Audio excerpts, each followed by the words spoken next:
Welcome back to Crypto Meets AI. Jerry here with an update for you. Do me a favor, friends. Smash that like button, hit subscribe, and comment down below. Now let's get into this. We're sitting at $2.95, trading with the range of $2.94 to $3.08. We're down about 4%. We busted below that $3 mark, and it's been a free fall ever since. We'll see where we go from here, but it's not looking too good. XRP ETFs are undoubtedly an emergency. There are no more deadlines. ETFs will be approved automatically. Supply shock loading. Once they start moving from the current accounting system to DLT, XRP will fly very high and with no turning back. The runway is ready for takeoff. XRP is the standard. And don't forget about the Ripple National Trust Bank license, the Fed Master account, because XRP will be the global reserve currency. Breaking news, no one better than Selig, Ripple's chief legal officer on CFTC power shift. Ripple's CLO Stuart Alderati says Mike Selig is the man to fix crypto regulation as he emerges as Trump's frontrunner for the CFTC chair. What this means for XRP, ETFs, and Wall Street. The power seat.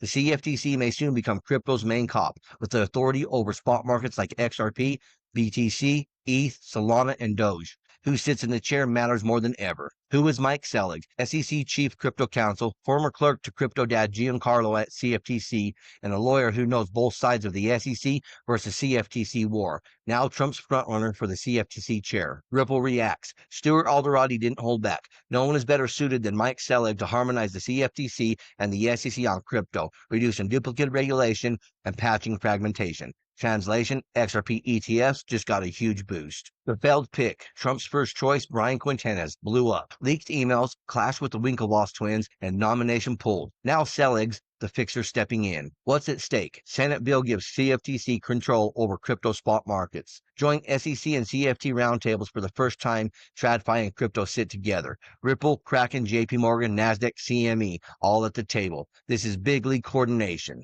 The clock is ticking. Acting Chair Caroline Pham is leaving. CFTC is down to one commissioner. Policy is stalled. If Selig gets the nod, full speed clarity for crypto. Why it's bullish for XRP. ETF approvals get faster. Institutional money flows in. Ripple's role in regulation is cemented in DC. This could finally push XRP into the same leagues as Bitcoin and ETH on Wall Street. Bottom line, Ripple's Alderati isn't hyping. This is real. Mike Selig at CFTC equals end of SEC versus CFTC war, ETF momentum for XRP, Wall Street adoption. The U.S. crypto power shift just got started. Comment down below and tell me what you guys think. In China, citizens are required to scan their digital ID wherever they go. Didn't take the latest vaccine? Access denied. AI facial recognition spotted you without a mask? Access denied. Something online was anti-government?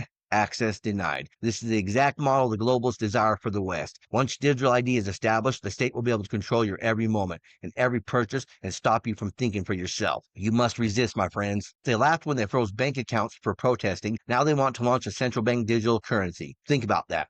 With the digital ID and CBDC, they won't just freeze your account for misbehaving, they'll turn off your money permanently. And this lady just got the biggest shit-eating grin on her face. It's pretty sad. So you're confirming that accounts have been frozen, both personal and corporate, but you're not releasing the information. And the actual follow-up is, I'm just wondering whether the bank accounts will be targeted of individuals who donated to the Give, Send, Go and the GoFundMe campaigns. Are they considered designated people under the Emergencies Act, meaning that their credit cards could be cut and financial services are targeting them as well? Okay, so the names of both individuals and entities, as well as crypto wallets, have been shared by the RCMP with financial institutions, and accounts have been frozen, and more accounts will be frozen. That's pretty wild. She said that with enjoyment and happiness. I cannot believe the dystopian future some countries have in store for them. Canada, I'm sorry to say, but you guys are probably screwed. I really hope you guys fight back and push back against this, because if they initiate a CBDC and a digital ID, you guys will be controlled at all times. Stablecoin payments are all over bank and payment companies' earning calls and crypto Twitter. What gives? Payments is finally getting the full embrace from both TradFi and DeFi as killer use case for blockchain. Trend 1, stablecoin flurry. Do we need 100 USD stablecoins? Many lack a clear use case and appear to be driven by FOMO. Reminds me of the NFT fever of 2020 and 2021. Some have real use cases like interbank payments or customer loyalty. For some issuers, managing their own reserves or owning the brand may be important. For others, issuing their own stablecoins isn't worth the burden of managing the asset. Regulatory compliance and building liquidity and distribution is a very expensive undertaking. Trend 2, stablecoin payment network pop-ups, some with brand name partners. Don't be fooled. Before you sign on, ask how onboarding, fees, and reconciliation work.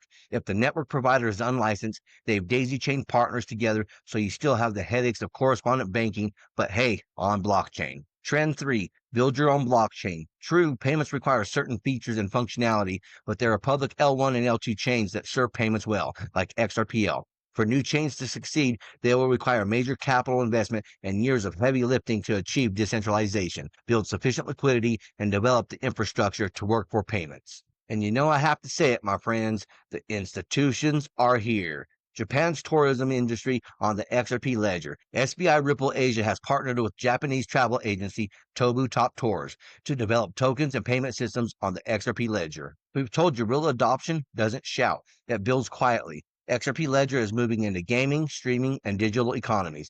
Micropayments, smart contracts, ownership. The rails are being laid.